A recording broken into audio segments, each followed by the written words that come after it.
Hey guys, what's up? Splice Knight here. So someone actually mentioned, wow, voice. Someone mentioned to me that my vlogs and the style that I do them are actually very old school. Now, what I think they were referring to,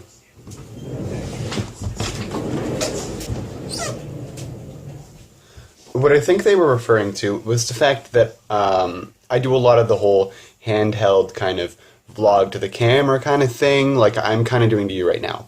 And a lot of the time, the kind of common style that everybody sort of gravitated to and has become really popular is the stylistic vlog of, very beautifully shot visuals, very catered and kind of overproduced kind of vlogs where people are spending half their days trying to get these particular shots. And while I understand why that would make sense from a story perspective, I mean, Casey Neistat's actually done a video on the damn subject where he talks about basically that the way he shoots it is a story. That's the way he goes into it.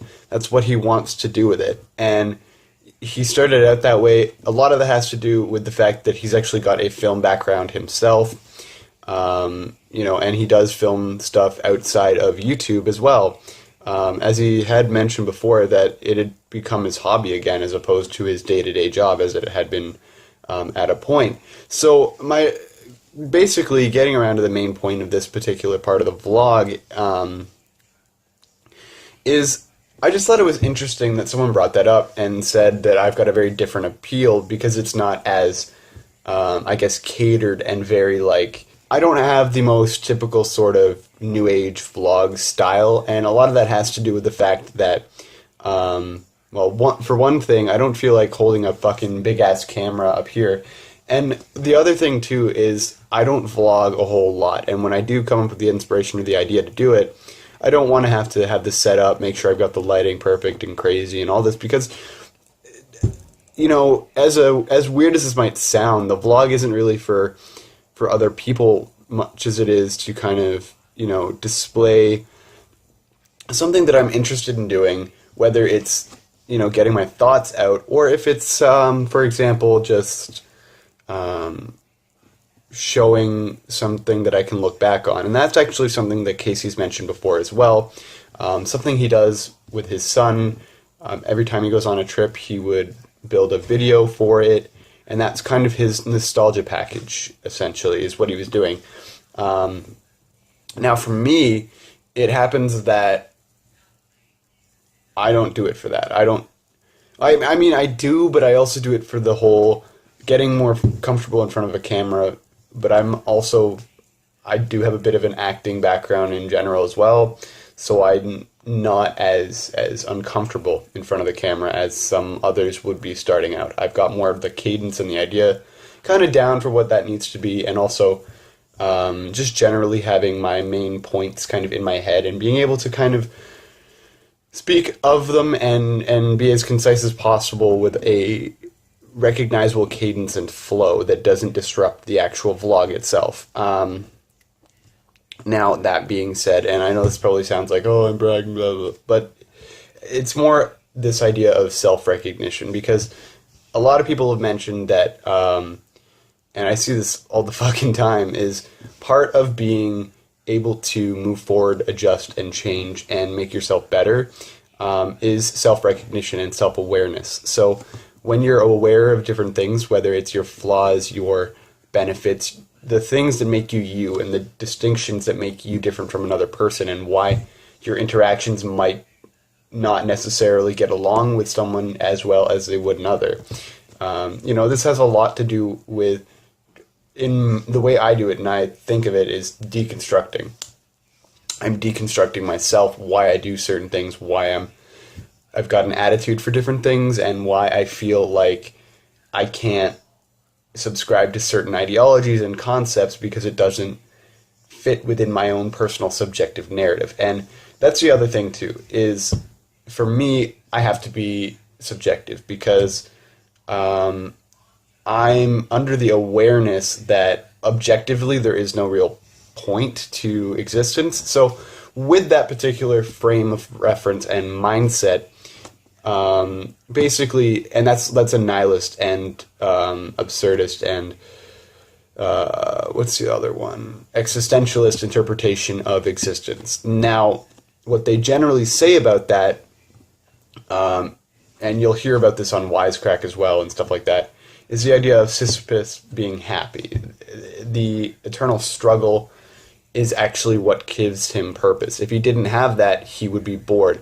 And that's really kind of an interesting point, because for me, I find and define my own purpose and reason for continuing to persist or continue to exist is really just for personal entertainment and for doing things that some people might not think is possible or think is dumb, but personally I enjoy it. So that's kind of my thoughts on that, but I just wanted to get that out there because I could, why not?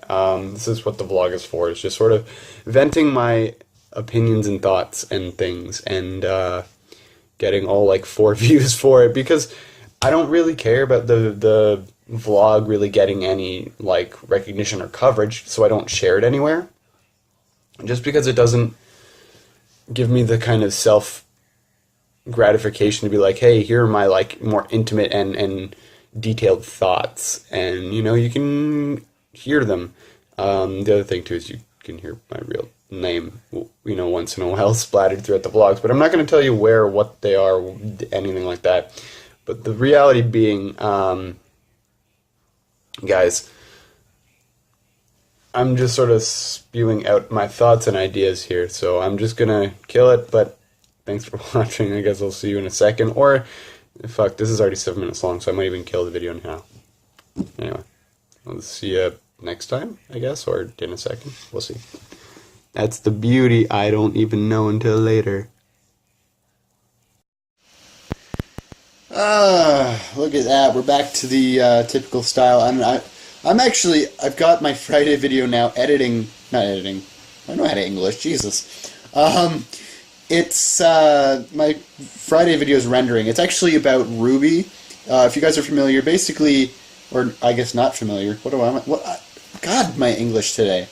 And I just bragged about that being good with it.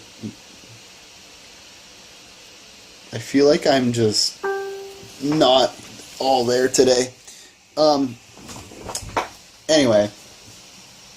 So, oh god, that was difficult. Anyway, so my Rwby video is actually rendering. It's going to be airing on Friday. That's going to be exciting because I'm talking kind of what I'm predicting for Season 5 and possibly even Season 6, because some of the things I'm predicting are very long-haul kind of events. I don't know whether or not Rooster Teeth is going to effectively communicate them, because I know a lot of people were concerned that Season 4 wasn't very well communicated and effectively told in the story format, and from the perspective of everything being broken up, it wasn't the strongest, but everybody's arc, because I'm watching them on their own right now. I've been watching them on their own just to get a more succinct sort of understanding of the story, and I actually just finished watching all of Blake's storyline through so I could do a better analysis of it and add it to the video. I still think Blake's kind of a bitch, though. And I say that knowing that I'm going to get a ton of hate for that. But the reality is, like, there's Black Sun shippers and there are Bumblebee shippers. And, personally, I think neither Sun nor Yang actually deserve to be put through the shit that seems to be the constant revolving door of people in Blake's life. Anyway, guys, I'm going to shut up about this. It's fun to talk about and fun to edit. That's going to be up, and I'm going to be starting editing the vlog now because, I time things out well. See you in a sec. Anyway, guys, so that is really all I got to say for this particular vlog. Thank you so much for watching. I do appreciate it. If you enjoyed this video, like down below. Subscribe to this channel for more vlogs. And obviously, one of